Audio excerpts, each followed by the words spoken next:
Eh bien, bonjour à tout le monde. Une nouvelle interview du Forum des médecines de l'âme 2023 sur le thème de la sagesse. Et aujourd'hui, nous avons quelqu'un de très sage, Rémi Rongier, le secret des bâtisseurs. Ouais, bonjour. Alors, Rémi, ça fait longtemps qu'on se connaît, Ouais. un petit peu, et on partage une passion commune pour les lieux sacrés. Ouais. Voilà. Et on a été un peu formés tous les deux par Jacques Bonvin, entre autres, qui faut est le maintenant dire. décédé. Ouais. Moi, il y a 30 ans, Ouais. et puis toi, il y a un peu plus récent. Plus récemment, ouais. Et cette passion des lieux sacrés, ça nous anime tous les deux. Ouais. Alors que toi, bon, bah, tu travailles dans une entreprise, tout ce qu'il y a de plus entreprise. Ouais. On va pas dire laquelle, mais on s'en fout. Non, on s'en fout, oui. Ouais, moi j'étais fonctionnaire, tout ce qu'il y a de plus fonctionnaire, je fonctionnais. Et on a un appel vers le sacré, tous les deux. Et ce truc, c'est un peu mystérieux. Alors, si tu pouvais m'expliquer comment toi t'en arrives là, peut-être que ça pourrait m'éclairer aussi. Ouais, bah c'est une histoire qui a commencé il y a longtemps. Il y a un fil conducteur qui m'a toujours mené, c'est cette cathédrale de Bourges. Bon, la conférence est centrée sur elle, mais pas uniquement. Il y a eu d'autres rencontres et je pense à des moments très particuliers sur des pierres, des mégalithes. Et je me rappelle à l'instant d'un dolmen particulier.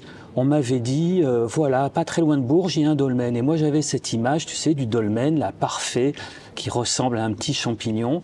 Et puis, je trouve pas cette pierre, et finalement, j'y retourne plusieurs fois, et je finis par trouver cette pierre effondrée complètement en travers. Et donc, je ressens de la peine, quelque chose comme ça, et de la déception, tu vois, aussi.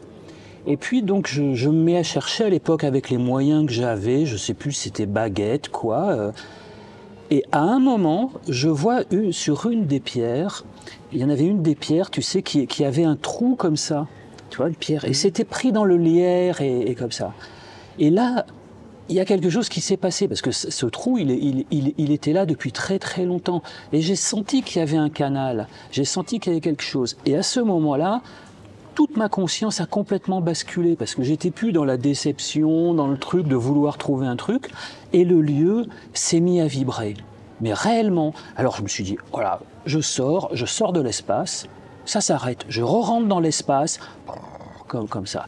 Et bon, je sais pas si on appelle ça une initiation.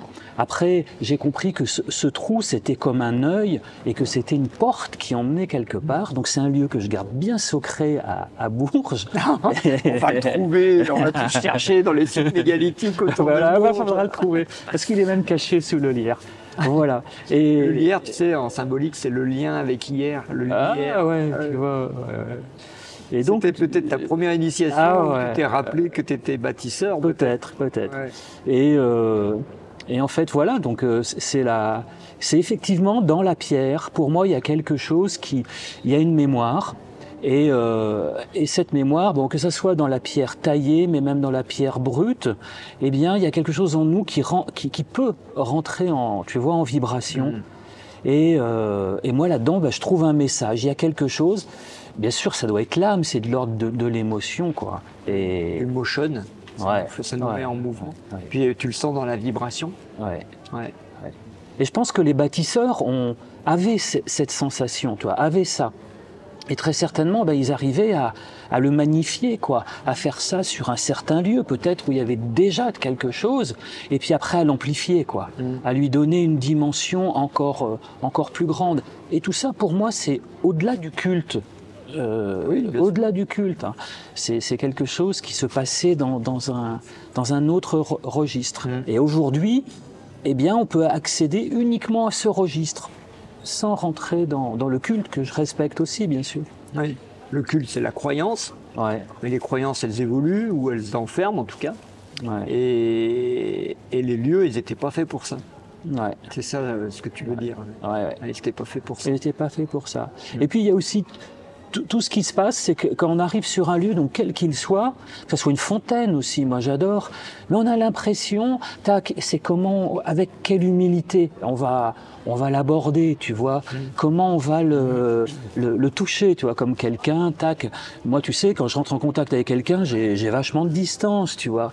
Et en fait, j'ai un peu ça, tu vois, faut que je trouve, mais même avec un arbre, tu sais, un arbre sacré, enfin, même un arbre quelconque. Un gros arbre. Un gros arbre, on peut chercher comme ça, par quelle entrée on va passer.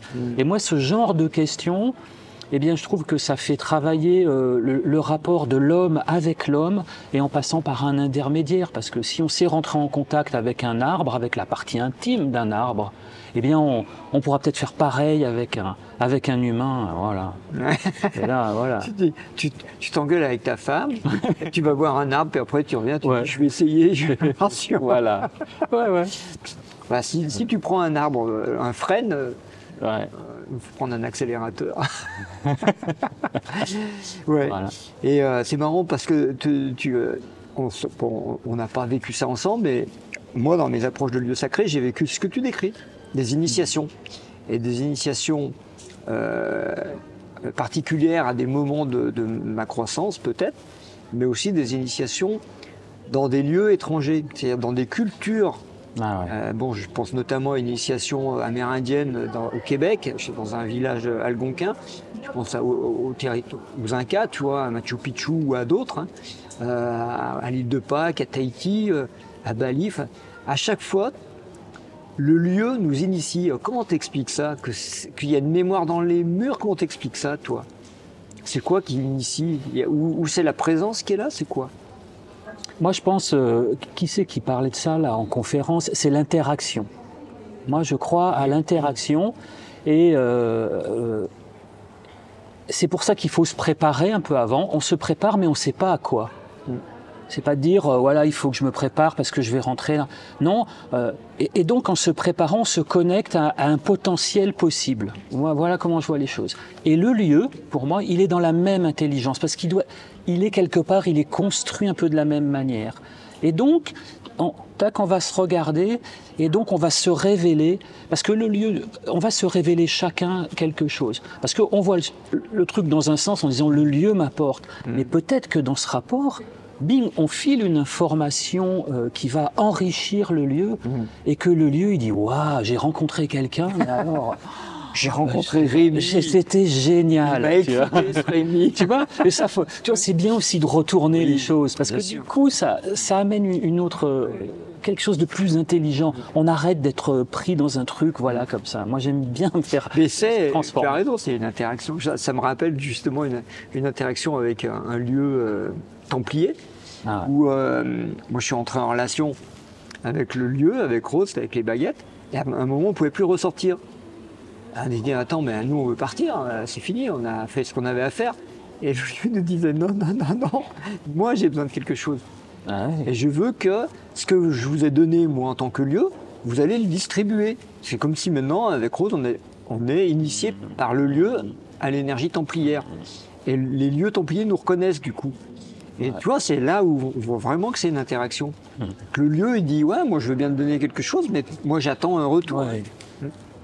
Oui, c'est le donner-recevoir. À l'instant, Maître Kewen en parlait justement, quoi. Alors, donner, recevoir, et ça, voilà, ça, il faut le garder. Et les bâtisseurs, moi, ce que j'ai découvert, c'est qu'on su le régler, tu vois, mettre des petits potards, des petits potentiomètres, quoi, pour peut-être que ce soit plus facile, pour éveiller notre esprit. Quand on rentre dans une cathédrale, on est comme ça. Quand on rentre dans une cathédrale, en fait, on rentre dans du vide. On rentre que dans du vide. On est à l'extérieur, on voit une masse.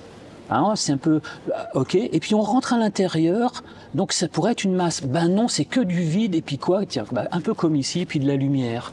Et donc ça vient aider à cette compréhension, moi il me semble. Ouais. Alors toi, t'en es où maintenant? Alors tu vas en faire quoi de ça maintenant? Wow. Tu vas te distribuer? Oui, il faut le distribuer. Oui, alors. moi, ce que j'aurais envie, parce que sur l'art des bâtisseurs, entre guillemets, les maîtres du trait, eh bien j'ai exploré plein de pistes. Il y a tout un tas de techniques pour les coudées. J'ai compris que plein de choses. Voilà, il y a des coudées classiques, il y a des coudées même avec le temps. Donc il y a des modèles très vastes. À mon avis, que les bâtisseurs, au XIIe, ont pris soin de sceller dans les éléments majeurs parce que c'était le dernier moment. Après, ça s'est un petit peu perdu. Donc ça, oui, j'aimerais le transmettre sous forme de formation, c'est-à-dire qui s'adresse à des gens qui ont envie de comprendre ce chemin. Et puis, j'ai un autre projet, c'est d'écrire, voilà, il y a un roman qui est en écriture parce que je trouve que le rêve, le roman, donc là, eh ben, c'est une porte extraordinaire. Au début, j'avais commencé à essayer d'écrire de façon pragmatique, tu vois, d'écrire des choses. Je me suis dit, mais c'est pas ça que j'ai envie de faire. Parce que quand moi je rentre dans un lieu sacré, il y a aussi une part de moi qui va dans un autre monde. Et le rêve, eh bien, le rêve, le beau rêve, enfin, cet appel, cette inspiration, moi je l'appelle le rêve, eh bien, elle nous guide. Et donc le roman, moi que j'écris en ce moment, eh bien il fonctionne avec ça. Donc ce que je raconte dans ce roman, eh bien c'est aussi cet appel, et puis peut-être qu'il parle un peu d'instants de vérité que j'ai connus jadis. Quoi. Donc tu écrirais plutôt dans le style de Vincenot, oui, plutôt que dans le style de Bourvin, quoi. Oui, ouais, plutôt Vincenot. Ouais, j'admire sa forme. Ouais. Yes. Et tu as d'autres projets?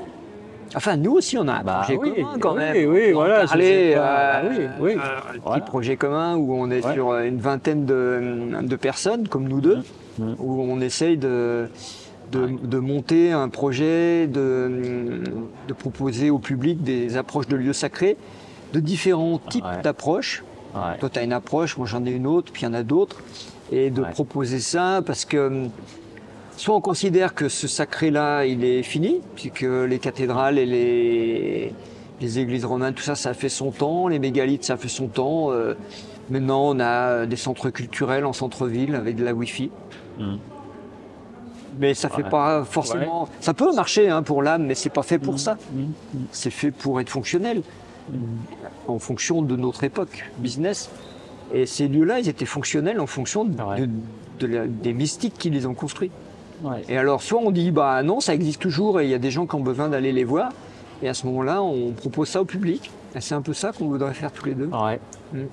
Oui, parce que moi, je pense que d'une part, il y a un besoin et il faudrait surtout pas qu'il se perde, quoi. Mais c'est dans le bon sens parce que c'est quelque chose qui va faire émerger c'est-à-dire, si on crée ça, eh bien, il y a des gens qui vont s'éveiller à ça. C'est-à-dire, et si on le fait pas, eh bien, il y a des gens, ils s'éveilleront peut-être à autre chose ou peut-être pas.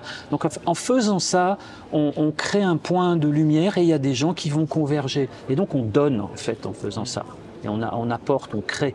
Et on peut permettre à d'autres gens, après, de créer d'autres choses. Parce que la vie est vaste, quoi. Ouais. Donc, on y va, alors?